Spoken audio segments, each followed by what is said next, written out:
Bollywood legend మద్యం లేనిదే జీవించలేదు. రోజుకు 200 సిగరెట్లు కాలుస్తాడు. మాంసం లేనిదే ముద్ద దిగదు. అయితే అదంతా ఒకప్పుడు. ఇప్పుడు అతడు శాకాహారి. విదేశాలకు వెళ్ళినప్పుడు ప్రయాణాల్లో వెజిటబుల్ ఆహారం దొరక్కపోతేనే నాన్ వెజ్ తినాల్సి వస్తుందని చెప్పారు. ఒకప్పటి తన అలవాట్ల గురించి గుర్తు చేసుకున్న అమితాబ్ బచ్చన్ పాత ఇంటర్వ్యూలో ఒక ఇంటర్నెట్లో వైరల్ అవుతోంది. ఈ ఇంటర్వ్యూలో లెజెండరీ నటుడు ఆశ్చర్యం కలిగించే వ్యక్తిగత అలవాట్ల గురించి ఓపెన్ అయ్యారు.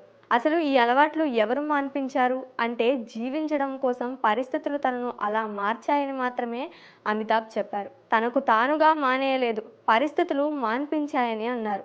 బాలీవుడ్ లెజెండ్ అమితాబ్ నేడు తన క్రమశిక్షణ, నిరాడంబరమైన జీవన శైలికి ప్రశంసలు అందుకున్నారు.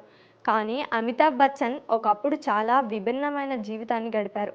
1980లో ఇండియా టుడేకి ఇచ్చిన ఒక ఇంటర్వ్యూలో బాలీవుడ్ మెగాస్టార్ అమితాబ్ తన పాత అలవాట్ల గురించి చెబుతూ బాగా సిగరెట్లు కాల్చడం, క్రమం తప్పకుండా మద్యం సేవించడం, మాంసం తినడం వంటివి ఉన్నాయని అన్నారు.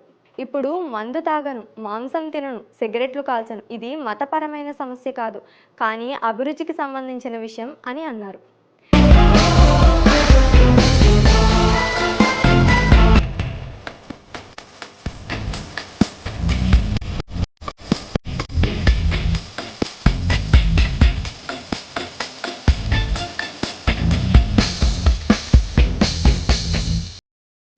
నేను మాంసం తినేవాడిని, మద్యం తాగేవాడిని, పొగ త్రాగేవాడిని, కానీ నేను అవన్నీ వదులుకున్నాను అని అన్నారు. మతం కోసం ఈ పని చేయలేదు, ఆచరణాత్మక సవాళ్ల నుండి ఈ మార్పు వచ్చింది అని తెలిపారు. తన తల్లి తేజీ, భార్య జయా బచ్చన్ మాంసాహారాన్ని ఆస్వాదిస్తారని, తిండి విషయమై గొడవలేమీ ఉండవని అన్నారు. అయితే తన తండ్రి ప్రముఖ రచయిత హరివంశ్ రాయ్ బచ్చన్ జీవితాంతం శాకాహారిగా ఉన్నారు. కలకత్తాలో ఉన్నప్పుడు తాను రోజుకు 200 సిగరెట్లు కాల్చానని అమితాబ్ అంగీకరించడం షాక్ ఇచ్చింది. ముంబైకి వచ్చాక మానేశాను, నేను కూడా అతిగా తాగాను, కానీ కొన్ని సంవత్సరాల క్రితం నాకు తాగుడు అవసరం లేదని గ్రహించానని తెలిపారు. విదేశాల్లో షూటింగ్ చేస్తున్నప్పుడు శాకాహార ఆహారాన్ని కనుగొనడం చాలా సవాలుగా ఉంటేనే మాంసాహారాన్ని తినాల్సి వస్తుంది. ఇకపై అలవాట్లు నన్ను ప్రభావితం చేయవు అని అమితాబ్ అన్నారు.